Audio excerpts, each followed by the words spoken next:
It's the beginning of the week, and today I'm taking you with me as I plan all of our meals for this week, and I'm going to show you how you can do that while wasting less food and saving money also. So the way most people meal plan is this, right? Like you pick 5 recipes that you think you want to make this week, you go to the store, buy all the ingredients, and then make the recipes, and it turns out perfectly every time, right?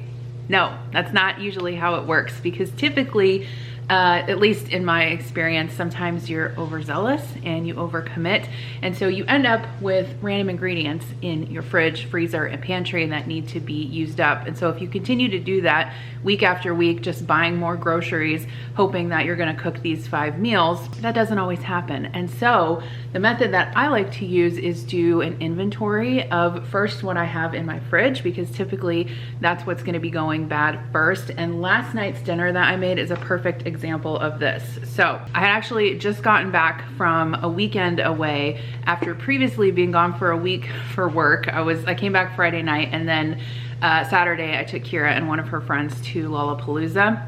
And so we didn't get back until Monday morning. But even without going to the grocery store, I was still able to make dinner last night. I made a chicken and peppers and onions and marinara penne. I don't know what I'm calling it. Basically, kind of like a spicy chicken marinara with onions and peppers. And then I had everything already in the fridge, right? So I had the chicken in the freezer, I thawed that out. I always keep pasta in my pantry.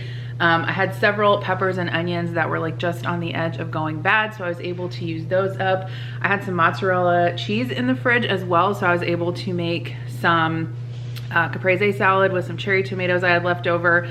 I had red onion. I'm growing basil on my porch, so I used that. And then my sister had kind of given me a bunch of stuff that she had made from her garden, well, made and grown. She gave me like a bunch of herbs. There was like fresh parsley, oregano, thyme, and then she also made this really good lemon herb butter. And I had a baguette in my freezer that I was able to put in the oven. So without even going to the grocery store, just using what I had in my fridge, freezer, and pantry, I was able to throw together dinner. And that's really the method that I like to use every week, because we all know that we have things like rotting in our fridge, right? And if you don't take the time, and it literally only takes 10 minutes to go through what you have, throw out the rotten things, and then decide, okay, you're like triaging, right? It's like, well, these are the things that I need to use first because they're gonna go bad. And so this is the method that I actually used to create my meal planner, the Dinner Done meal planner. Hundreds of you have already ordered them, so thank you very much. But really, I designed this because I could not find a meal planner that did what I wanted it to do. It was mostly just like very generic, here's your grocery list, here's your meals. But when I do my meal plan, I also like to prep, right? And so what I was able to do is make one side kind of your planning and your prepping sheet, and then the other side is your meal plan and your grocery list. And it works great. So I wanna show you kind of how I go through it. This week, what I write in it, what I'm inventorying. If I prep anything, you'll see that, and then also what I end up having to order from the grocery store, which is hopefully minimal. So I'm first gonna take inventory of what I have in here that I really want or need to use up this week. So I've got some herbs, I've got a couple bell peppers. This is leftover from a Caesar salad kit that the lettuce was bad and I didn't want to throw away. The dressing and the croutons. I've got a bunch of lemons, some brie. We've got pulled pork. Some of this stuff doesn't necessarily have to all be used this week. Obviously, I check the expiration dates and kind of use my judgment that way. But I've got a bunch of carrots, celery, cilantro, more dressing and croutons. I've got some jalapenos in there. We picked up this chorizo at the Mexican market this weekend. It's really good. I don't know if I'll use that for dinner, if I'll make like a breakfast prep or something. I do have a cucumber in here. That one is good. And then some broccoli that's already washed up. I have some tzatziki sauce. So kind of as I'm taking inventory, I'm just like thinking, oh, well, if I have this ingredient or this ingredient, this is what sounds good, right? And then I've got some stuff over here too. I've got a bunch of potatoes that I probably need to get started using. Some of them are probably already kind of going mushy. I've got apples, tomatoes, oranges, mangoes. I could make a mango salsa because I've got tons of garlic and red onions. So I just wrote all that down here in the what to use up fridge section. I'm gonna check the freezer and then probably the freezer in the garage and the freezer in here next, and then the pantry. And then I left these blank in the planner because that way you can start on whatever day of the week you want. Some people like to start on a Sunday, Monday, whatever day you want. And then there's 2 sections down here. This is obviously for dinners. And then there's 2 sections down here if you want to plan for breakfast, lunch, snacks, treats. Actually, I need to get chocolate chips because my kids want me to make chocolate chip cookies this week. In the freezer, I found a couple different things I want to use up. These waffle fries, and then I bought these empanada dough discs a while back, and I don't know, it just seems like something that I need some time to like prepare for and prep because it's a little bit fussy. But I think I can do that for dinner tomorrow. I need to look up some recipes though. Okay, then this is what I found in the garage freezer. So a pack of chicken breast. I actually have been wanting to make chicken salad, so I think I'll use that for making that. And then I have a couple of Super Cubes containers. I don't know, I haven't made a video with these yet. I've had them for a long time and I've been meaning to do it, so maybe I'll put that on the agenda for this week. But I've made this like huge batch of mac and cheese a while back. It's like a baked mac and cheese, and then before I baked it, I had like a ton left over, so I just froze it in these cubes. So I can throw that in the oven this week for a side. And then I also found this brisket chili. So one of the last times Adam smoked a brisket, we had a ton left over. And instead of using ground beef, we made just like regular chili out of it. So I don't know if I'll use that for dinners. Adam can take it in his lunch also. And then from work, Adam got these 2 huge bags of sweet corn. So I need to process these obviously before they go bad. I still need to think of what I want to do. I know I can make like some corn salad because I've got basil out on the front porch.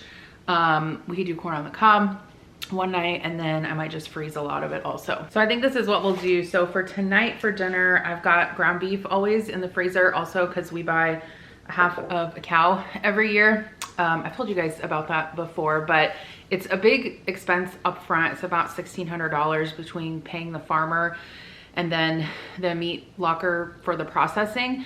But it only ends up being like around $4 a pound, and that's for everything. Steaks, ground beef, roasts, all of the above. And the beef is so much better than you can get at the store, and you know like where it came from. Like Adam personally knows the guy that raises these cattle, so he also knows it's ethical. Also, I don't know if you guys have noticed recently, but like the quality of chicken in the grocery store, specifically chicken breast, has been getting worse and worse and worse. Like I'm getting just like stringy like chicken, even when I buy like the more expensive, like when I don't go with the lowest cost brand, when I go with this free range, which we all know how much they mislead people on that. And so I've been having like, I don't know, I've been having a little bit of a chicken ick. So I'm thinking about more like vegetarian meals, and then also like using a lot of the beef that we have in our freezer. But I know beef is tough too if you have to buy it at the store because it's expensive. It's like sometimes it's like up to I'm seeing it $9 a pound for ground beef, which is nuts. But I also have these hot dogs in the fridge. I kind of forgot about these actually because I bought 2 packages of them a couple weeks ago to make like Chicago style hot dogs. I ordered like the celery salt and the sport peppers and everything like that from Amazon. I made those a couple weeks ago. They were really good. But we didn't use all of them. So I think tonight what we'll do is we'll do hamburgers and hot dogs on the grill. I'll make some corn on the cob, and then maybe those fries, maybe those waffle fries that are in the freezer. That'll be good.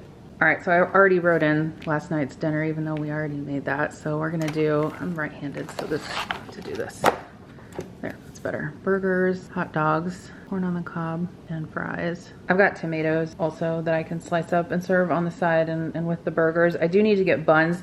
So this is the point where you have to think, okay, this is what I'm gonna make. This is what I already have on the other side, and then this is what I'm gonna need. So I do need buns. And then I think tomorrow I'll do the empanadas with like a corn salad. And then I have those mangoes, so maybe we'll have that on the side if no one eats them before then. And then as you kind of plan out your meals, you can cross off the things that you have already planned to use. That way you can kind of keep track. And then for breakfast and lunch, we'll do the brisket, chili, and the chicken salad.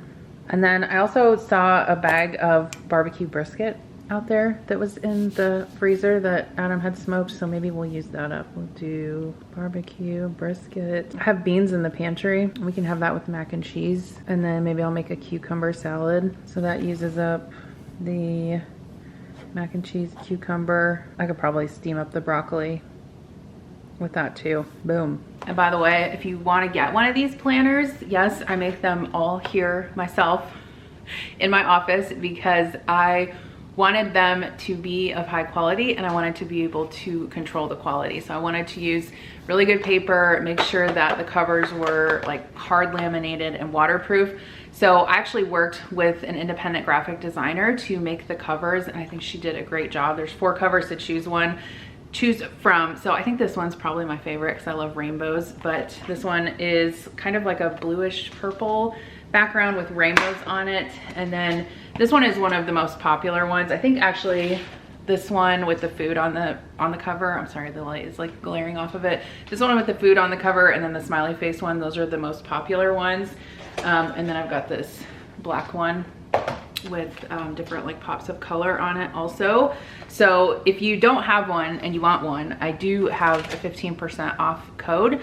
The code is new15 off. I'll put a link in the description box below also, that if you click that, it'll just apply it to your cart. But I've always been a huge fan of paper meal planning, like meal planning on paper. And a lot of people always ask me like, what apps do you use for meal planning? And I don't know. I like writing things down. I like being able to use like pens and highlighters and stickers if I want, because you know I'm an 80s kid at heart. But I do really think it's one of the best ways that you can control your food budget is planning ahead, and not just planning ahead, but planning ahead based around what you already have in your house so that you're wasting less food also. Okay, so here's what we decided on. So Monday last night I told you we had the chicken penne. Tonight we're gonna do burgers, hot dogs, corn, fries. Tomorrow, empanadas, corn salad, mangoes, if I still have them. Maybe I'll do the cucumber salad tomorrow night too. Barbecue brisket on Thursday with beans, mac and cheese, and broccoli. And then Friday, I just decided we'll do like ground beef tacos in the crock pot because Kira has band camp this week. And I was thinking like normally we'd either go out for dinner on Friday or order pizza, which I guess we could order pizza, but she has band camp this week, and Friday is like the family preview night where we go and like watch the show that they've practiced all week. And I can remember last year afterwards we're like, do you want to go get something to eat? Do you want to go out to eat? And she's like, no, I'm hot and sweaty and I'm tired and I want to go home. So I figured if I just made some taco meat and stuck it in the crock pot, then we could just eat when we got home, and I can like prep all the toppings easily and that kind of stuff ahead of time. Okay, so what I'm going to do now is I'm going to kind of go through these meals one by one. I'm going to also like search my pantry and my bread box and see what kind of accoutrement I need with all of these meals, and then I'll make my grocery list. I'm gonna order my groceries, and then when my groceries come, I'll show you what I got and how much I spent for a whole week of meals while planning around what I already have. So if you haven't seen the way these super cubes work before, I'm just gonna take out the brisket chili because I think Adam will probably take that to work this week. So these are 1 cup portions, which I really like that you can, obviously there's different sizes of these. I have 1 cup, 2 cup, half cup, and then I think they make some even smaller. But basically, they also have these ceramic dishes, which you don't have to get these. Any glass container will work. But 2 of these fit perfectly into there. And then you just put this in the fridge. Obviously, it'll thaw over the next couple days, and then Adam can take it to work. Heat it up for lunch. Super easy. These also work great as casserole dishes. So like when I do the mac and cheese, I'll use the 1 cup containers and then just bake them right in there. And then everyone will have their own little like single serving of mac and cheese. And by the way, they are dishwasher safe. I have put them in the dishwasher many times and they work great. So I'll link these down below. I saw this TikTok the other day. I don't know if it was on TikTok or Instagram or where, or YouTube, but it says you can just cut off the bottom like this and then the corn just comes right out, but girl, it doesn't work for me. I do think I do think cutting the end off helps get the silk off, but maybe also what they did was steam it in the husk, because I feel like I've seen that done before and then the silk just all comes off. But either way, shucking corn is kind of a pain in the ass, but it's so worth it because then you get delicious. I don't know, I guess I do think that works better for getting the silk off. Maybe. Let me know your thoughts. I do live in the corn state, so you know I have plenty of experience shucking corn. So I'm about halfway through prepping my corn. I still have another bag to cut up and wash. I just have these drying on a paper towel, but my groceries just came, so I want to show you. This is the only stuff that I got this week to make 5 dinners. So I'll put the total up on the screen right here because I got some non-food items too and I didn't want to include those in the total. I got some milk, sharp cheddar cheese. Kira, like I said, has band camp this week, so she likes to either make like wraps or homemade Lunchables for her lunches. And then also I got this for the tacos, which I'll shred up. Some sour cream, crackers for the brisket chili, bananas, grapes, limes in case I decide to make this, like I saw this recipe for a street corn salad. I might need the limes for that, but I always try to keep these on hand anyway. Buns for tonight, hamburger buns and hot dog buns, spinach wraps for Kira, pita. I was thinking about also making some hummus. Maybe I have a bunch of chickpeas in the pantry. A head of iceberg lettuce for the burgers and the tacos. Some small flour tortillas for the tacos. I also have some Doritos shells in the pantry that we can use for the taco meat on Friday also. Some lunch meat, so turkey, ham, spinach. Kira likes to put spinach on her turkey wraps when she makes them for her lunches.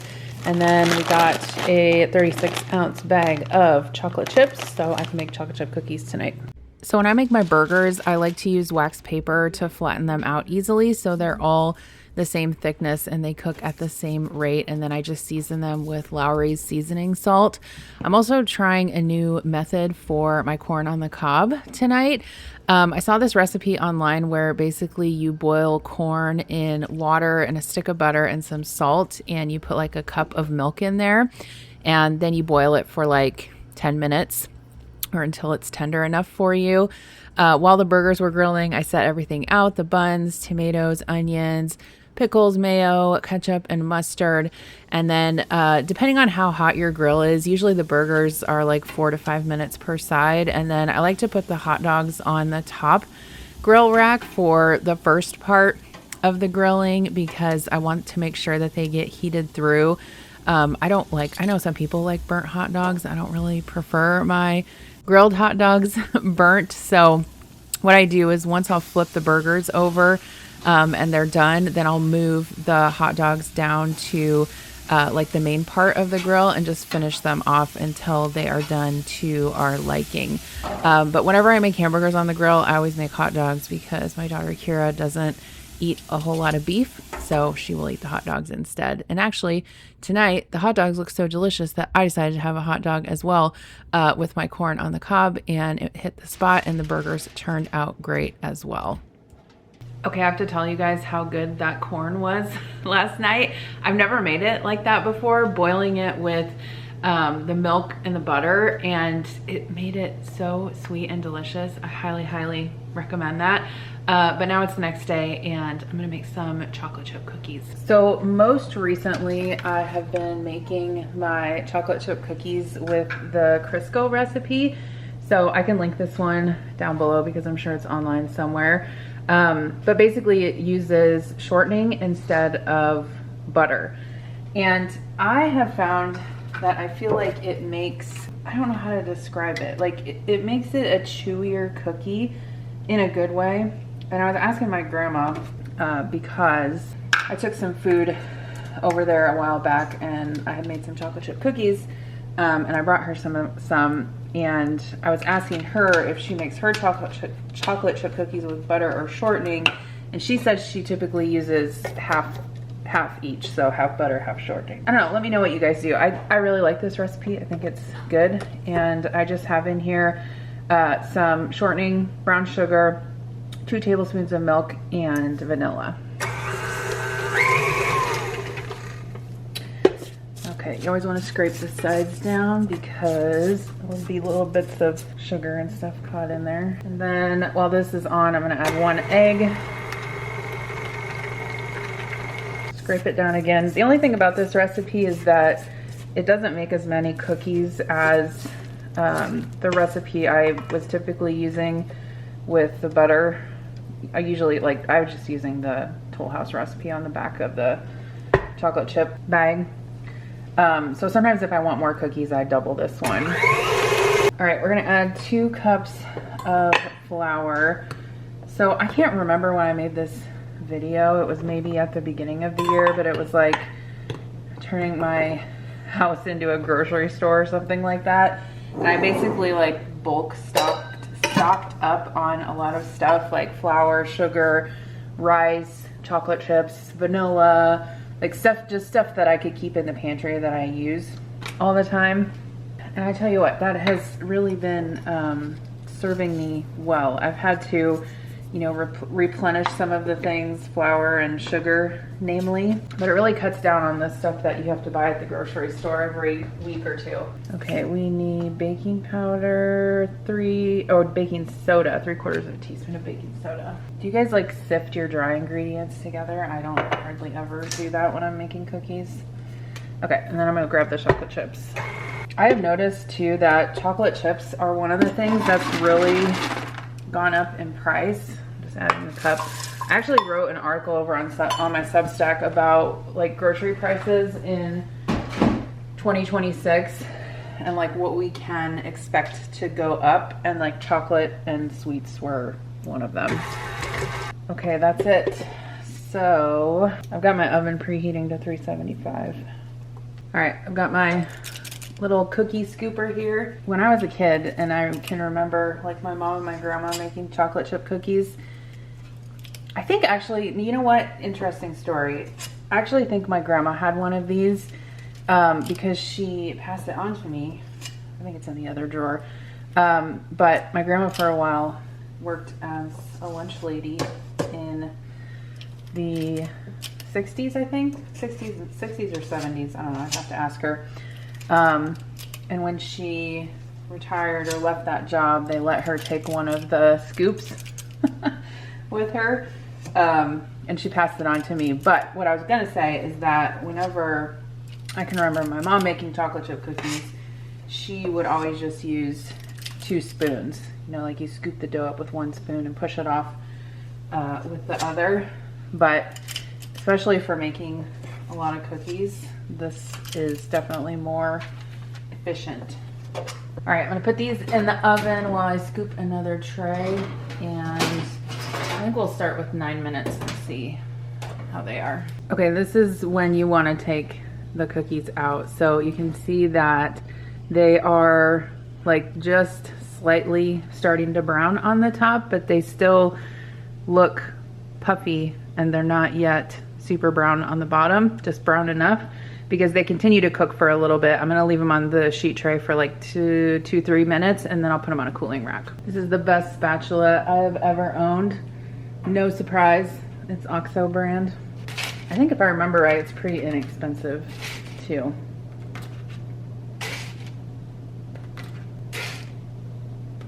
I'm also gonna make some chocolate chip muffins. I think I mentioned Kira has band camp this week, and so I figured it would be good to have for her to eat in the morning with some fruit and yogurt before she goes. This recipe that I'm using is from America's Test Kitchen. I don't think I've used it before, so we're just gonna try it out. It called for yogurt, 1.5 cups of yogurt, but I didn't have enough yogurt, so I used half a cup of vanilla yogurt and then a cup of sour cream, and then I've also got 1 stick of melted butter in here.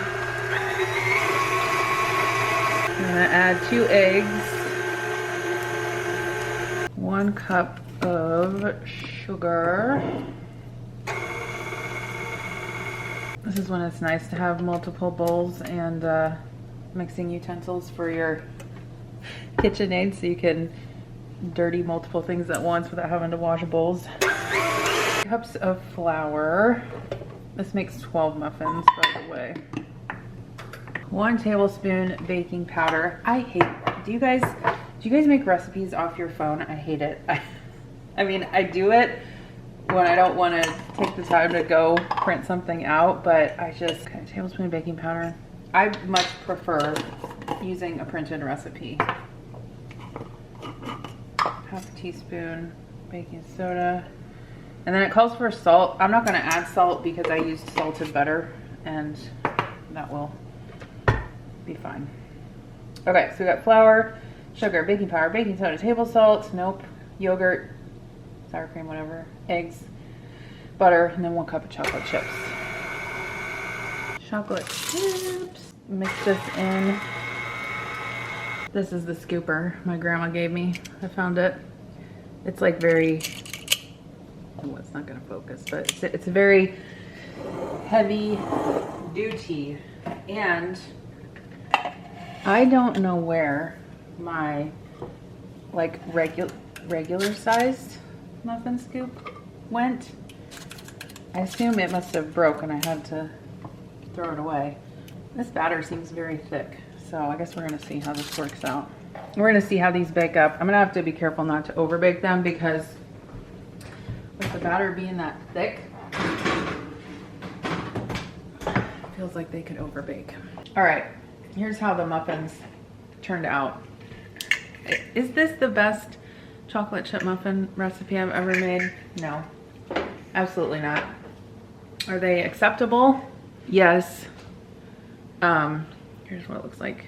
I mean, you can see it's moist and fluffy. It's not very sweet at all.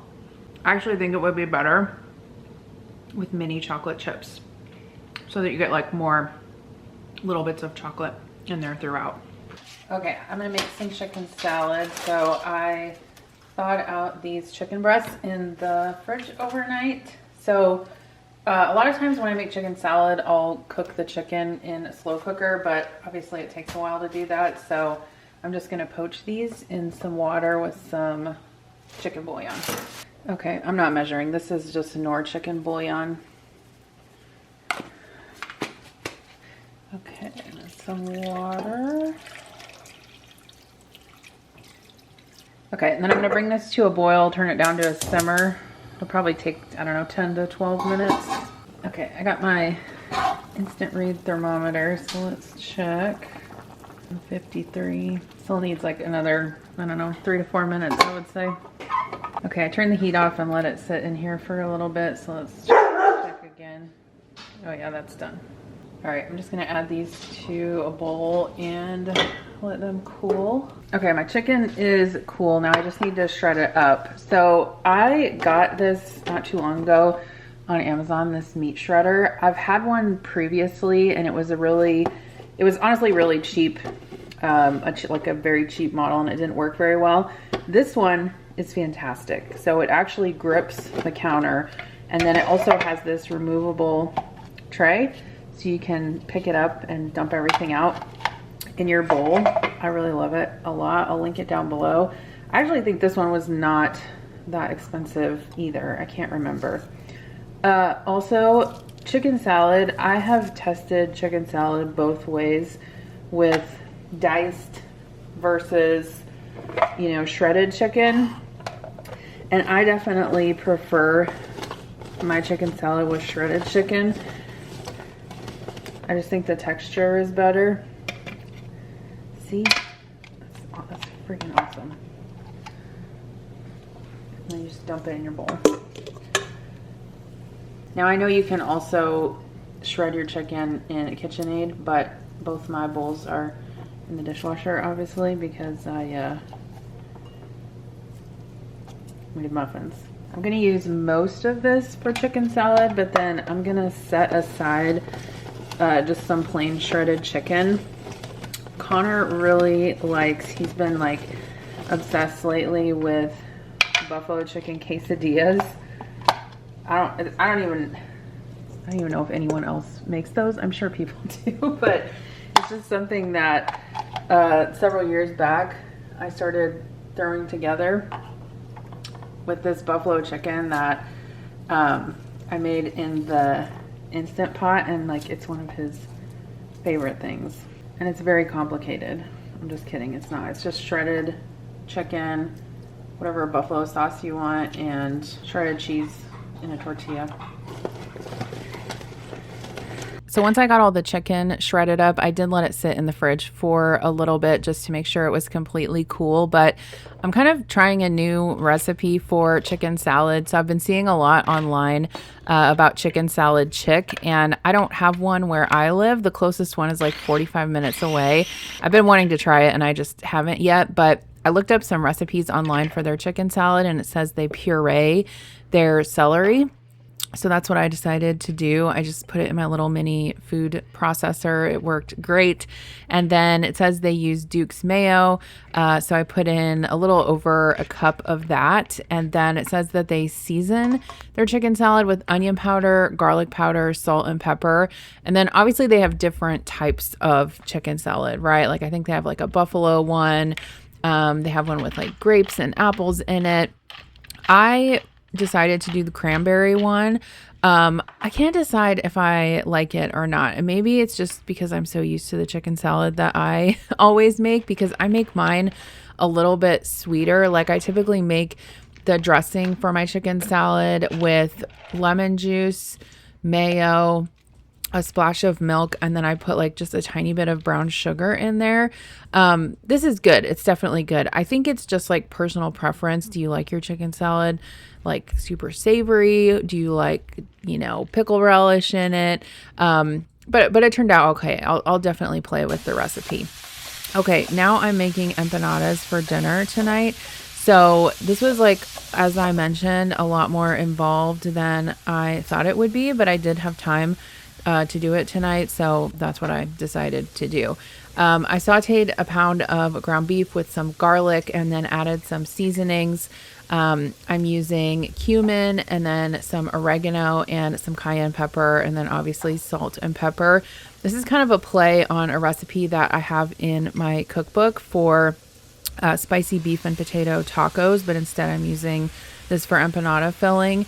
So the original recipe in my cookbook calls for a mixture of tomato paste and water, but I didn't have any tomato paste on hand, so I just used a splash of water and then some canned tomato sauce that I had in the pantry. The only thing was that I did have to add just like a touch of sugar to it because the canned tomato sauce was super acidic.